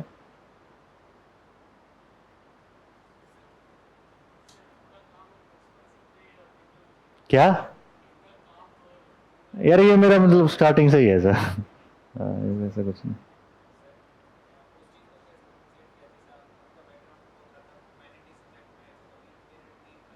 ना ना ना, कुछ नहीं आई, कुछ नहीं होता ऐसे। नॉर्मल रहता है। कोई इतना बड़ा इन्फोरिटी क्यों आएगी यार? 13,000 में से 10,000 तो मेंटीज वाले ही मीन्स लिखते हैं। इन्फियोरिटी किस चीज़ की? साइंस वाले कितने बच्चे मीन्स लिखते हैं? मेरा एक दोस्त था, IIT गुवाहाटी से पास आउट है। उसका मैकेनिकल इंजीनियर ऑप्शनल है। था मतलब, तो प्रिपेयर छोड़ गया, फॉरेस्ट में सिलेक्ट हो गया है वो, इंडियन फॉरेस्ट सर्विसेज में। 4 साल उसने फॉरेस्ट वहाँ पे IIT में तैयारी की है। 5 साल उसने यहाँ पे ऑप्शनल अपना पढ़ा है। 9 साल। IIT में गया तो उसका एप्टीट्यूड भी बहुत अच्छा होगा। 11 साल। उसके ऑप्शनल में 100-200 से ज़्यादा कभी नंबर नहीं आए। तो बताओ, और मेरे कभी 250 से नीचे नहीं आए। तो ये नहीं होता। इन्फ्योरिटी क्या है यार इसमें? आप 10 से 11,000 बच्चे ह्यूमैनिटीज वाले मीन्स लिखते हैं। साइंस वाले 1-2 हजार ही होते हैं मुश्किल से। अब आप जूलॉजी जो सब्जेक्ट होते हैं, 50 बच्चे नहीं मिलेंगे। केमिस्ट्री है, 50 बच्चे नहीं मिलेंगे आपको। तो इसमें इन्फ्योरिटी तो इनको होनी चाहिए जो साइंस से लिख रहे हम कम है। उसमें साइंस में आप सिर्फ पता है क्या करते हैं बच्चे, जो जनरल व्यू है, वो जो सिलेक्टेड है ना उनके मार्क्स देखते हैं बस। वो 300, 200 से नीचे वाले बच्चों को नहीं देखते। 200 से नीचे वाले दुनिया है भाई।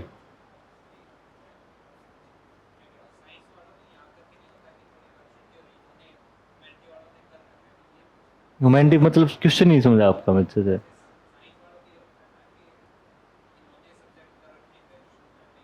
ना, ऐसा कुछ नहीं है यार। नहीं नहीं, ऐसा कुछ नहीं है। वो एग्जांपल दिया तो मैंने मैकेनिकल इंजीनियर वाला, वो उसी पे है कि बार बार चीजें करनी पड़ रही है। ऐसा कुछ भी नहीं है।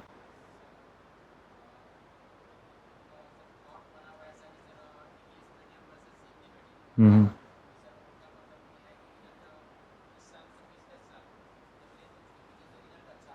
हम्म। हम्म। यार अब जैसे रैंक 18 भी आई है पिछली बार, रवि से आग की।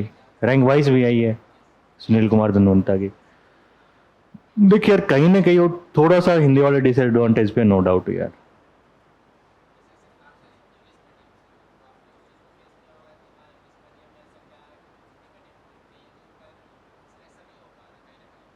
बताया तो मैंने, मेरा जीएस में स्कोर नहीं आ रहा था ना। जीएस में उस टाइम पे मेरा 350 नहीं आ रहा था। इस बार मैंने 90 नंबर का इम्प्रूव किया जीएस में। मैं तो एक्सेप्ट कर रहा हूँ भाई, मीडियम कर रहा है कहीं ना कहीं तो मैटर। बट वो ज़्यादा मत सोचो, क्योंकि वही फिर सेम एडवांटेज पे आप ऐसे में चले जाओगे। आपने ऐसे अच्छा कर दिया, 15-20 नंबर के एडवांटेज पे आ जाओगे। जीएस आप ठीक ठीक जो बताया उस टाइप के करके आगे, तो आप 390-400 तक आराम से ले आओगे। और किस्मत अच्छी रही, 400 से क्रॉस ले जाओगे। जीएस, एथिक्स और एसए में मीडियम मैटर नहीं करता। मीडियम मैटर करता है 2 और 3 मोस्टली, 1 में भी ज़्यादा नहीं करता। बट अगर आप एथिक्स और एसए में कंपनसेट कर गए उन चीज़ों को, तो आप इक्वल आ जाओगे। 5-7 नंबर का फर्क रहेगा। हाँ है भाई, वही तो कह रहा हूँ मैं। इंग्लिश में ऐसे में इतने अच्छे नंबर नहीं आते जितने हिंदी में ऐसे में अच्छे नंबर आते हैं।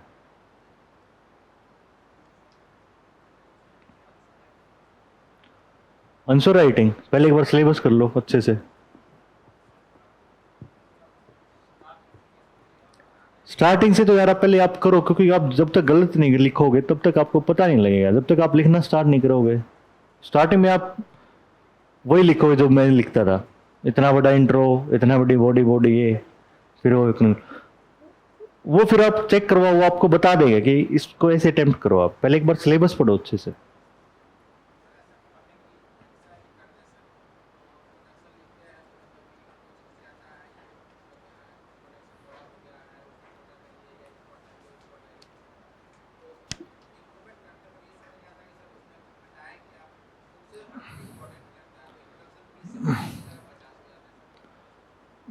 वो वही कह रहा हूँ, एक बार क्वेश्चन की एसेंस तो समझो, क्वेश्चन में पूछ क्या रखा है। जैसे क्लाइमेट चेंज और एग्रीकल्चर वाला मैंने बताया था, वो 3 लाइन का इंट्रोडक्शन है वो, और बहुत अच्छा इंट्रोडक्शन है वो। तो बस इनको वो चीज, अब आपने उसमें इंट्रो में क्लाइमेट चेंज भी बता दिया, रिपोर्ट भी मेंशन कर दी, कुछ और भी लिख दिया, काम का थोड़ी रहेगा, फिर वो रिलेवेंट रहेगा। आपको लगेगा मैंने तो बहुत अच्छा लिखा है, हाँ, तो उसको फायदा नहीं है ना।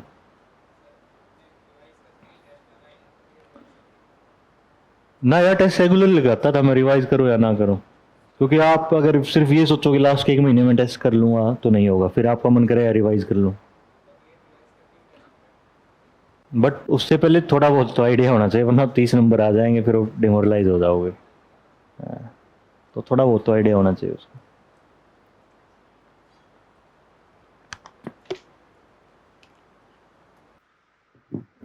चलो भाई, बेस्ट ऑफ लक।